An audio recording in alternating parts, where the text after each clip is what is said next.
नमस्कार दोस्तों, air book में आपका स्वागत है। मैं आज आपको मेरा चीज़ किसने हटाया, जिसको डॉक्टर स्पेंसर जॉनसन ने लिखा है, उस कहानी का सारांश बताने जा रहा हूँ। बहुत ही अच्छी कहानी है, बहुत ही प्रेरणादायक कहानी है। इसको जरा ध्यान से सुनिएगा। इस कहानी में दो पात्र चूहे थे जिनका नाम था स्नीफ और अस्करी, तथा दो छोटे लोग थे। ऐसे लोग थे जो चूहों की तरह ही छोटे, पर उनकी हरकतें आजकल के आदमियों जैसी थी। उसका नाम हेम और हा था। उनके छोटे आकार के कारण यह आसान नहीं था कि उनकी हरकतें आपको नजर आ जाए, मगर करीब से देखने पर आप बहुत ही अनोखी बातें आप देख सकते थे। हर रोज चूहे और छोटे लोग भूल भुलैया में दिन भर अपने खास चीज को ढूंढते रहते थे। स्नीफ अपनी तेज नाक से चीज की गंध का अंदाज लगाता था और अस्करी फुर्ती से आगे आगे दौड़ पड़ता था।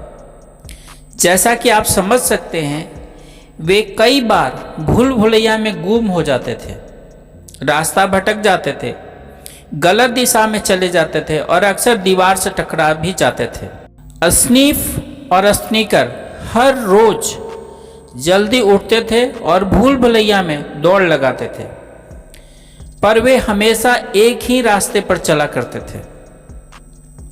जैसे जैसे हेम और हाँ हर सुबह चीज स्टेशन सी पर पहुंचते थे और वे इत्मीनान से वहां डेरा जमा लेते थे, जैसे यह उन्हीं का घर हो।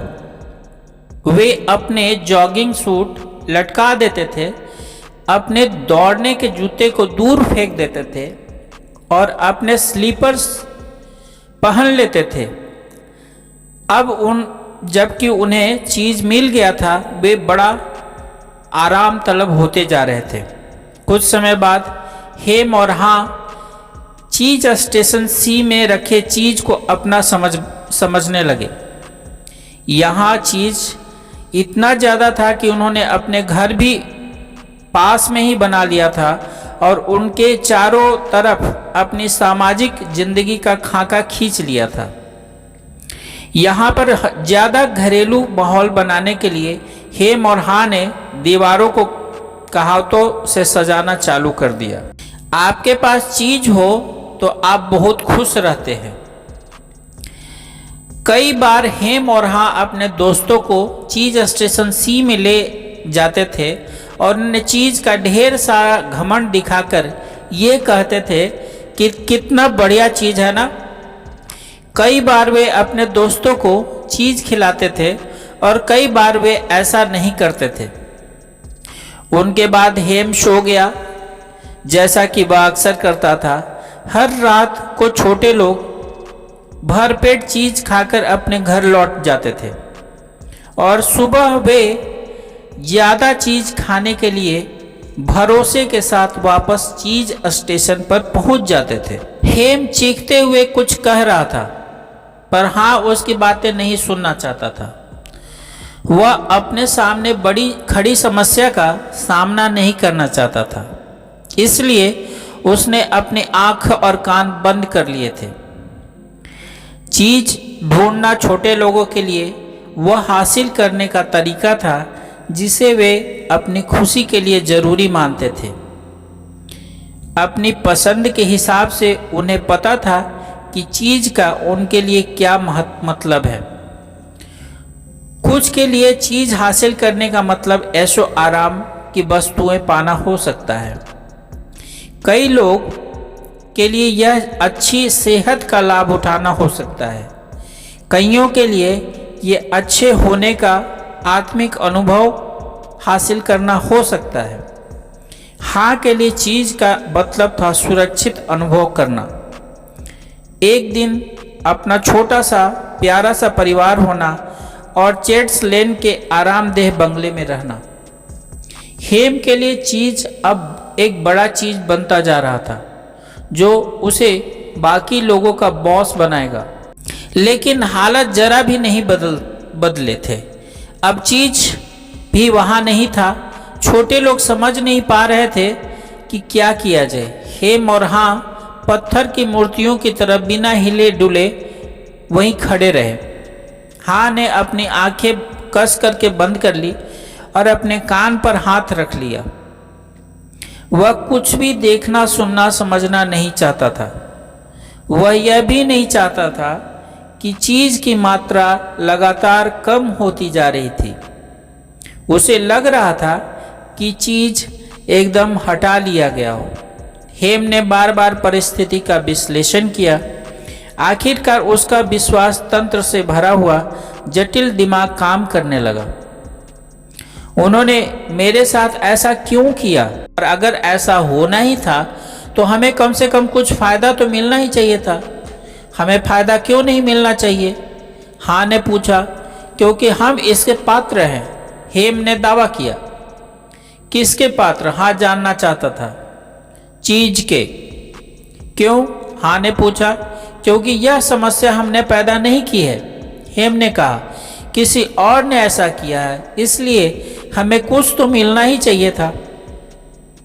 कभी कभार हाँ को अस्नीफ और अस्करी की याद आ जाती थी और वह सोचता था कि क्या उन्होंने अब तक चीज ढूंढ लिया होगा। भूल भुलैया में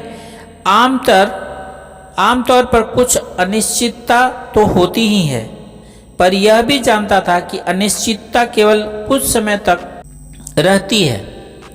वे अपने साथ हो रही घटनाओं को नकारने की कोशिश कर रहे थे, परंतु उन्होंने पाया कि भूख के कारण नींद लगना दिनों दिन ज्यादा मुश्किल होते जा रहा था।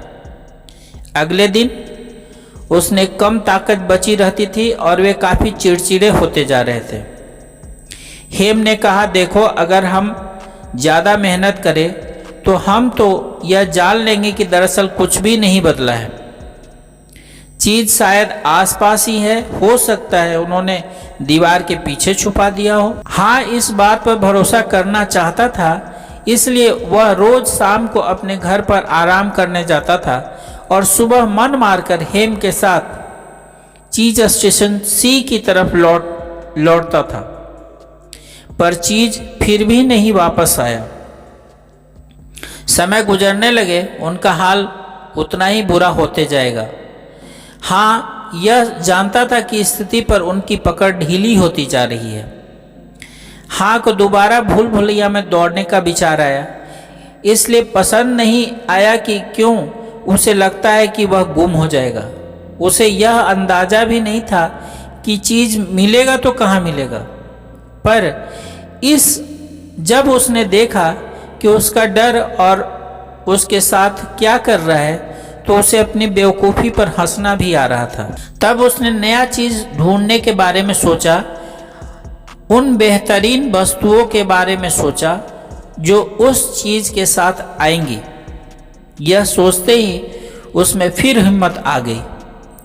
उसने सोचा कि उसने घोषणा की कि अब भूल भुलैया का समय है। हेम ने हंसा, न ही उसकी प्रतिक्रिया दी। हाँ एक छोटी सी नुकीली चट्टान उठाया, दीवार पर एक गंभीर विचार लिखा ताकि हेम उस पर सोच सके। अगर आप नहीं बदलते तो आप नष्ट हो सकते हैं। फिर हाँ ने अपना सिर बाहर निकाला और भूल भुलैया की चिंता में के साथ झांका।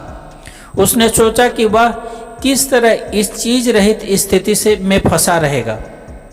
पहले उसे यह विश्वास था कि भूल भुलैया में कोई चीज नहीं होगा, या होगा भी तो उसे ढूंढ नहीं पाएगा। इस तरह के डरावने विश्वास उसे आगे नहीं बढ़ने दे रहे थे और वह धीरे धीरे मर रहा था, कमजोर होते जा रहा था। हाँ मुस्कुराया। वह जानता था कि हेम अब भी हैरान हो रहा होगा, मेरा चीज किसने हटाया। पर हाँ इस बात पर हैरान हो रहा था कि मैं जल्दी क्यों नहीं जागा और चीज के साथ तत्काल आगे क्यों नहीं बढ़ा।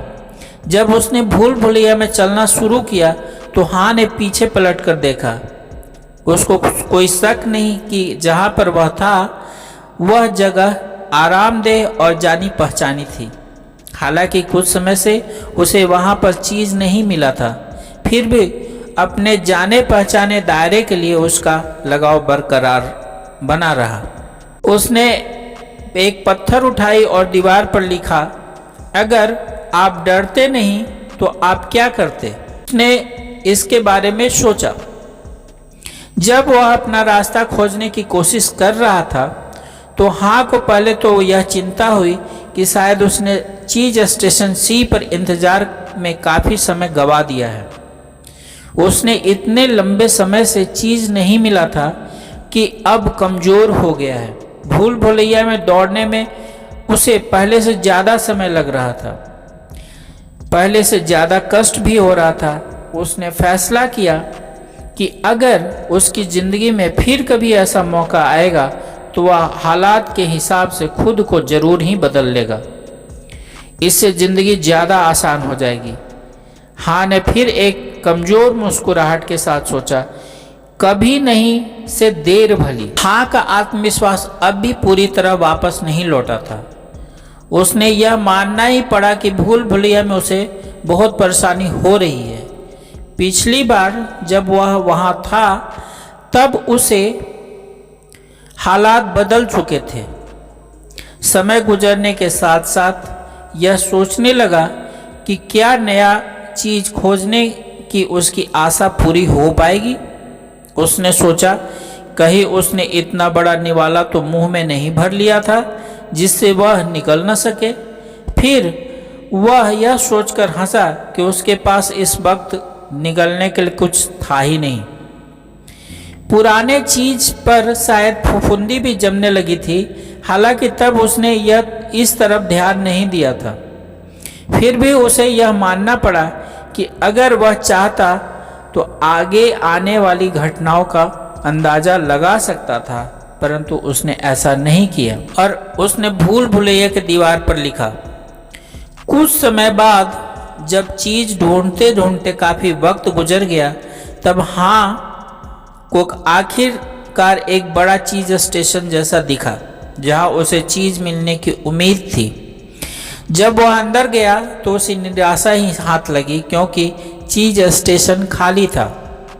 तब उसने एक पत्थर उठाई और चीज की दीवार पर एक सेंटेंस लिखा, चीज को हर रोज सूंघते रहें ताकि आपको पता चले कि यह कब बासी हो रहा है।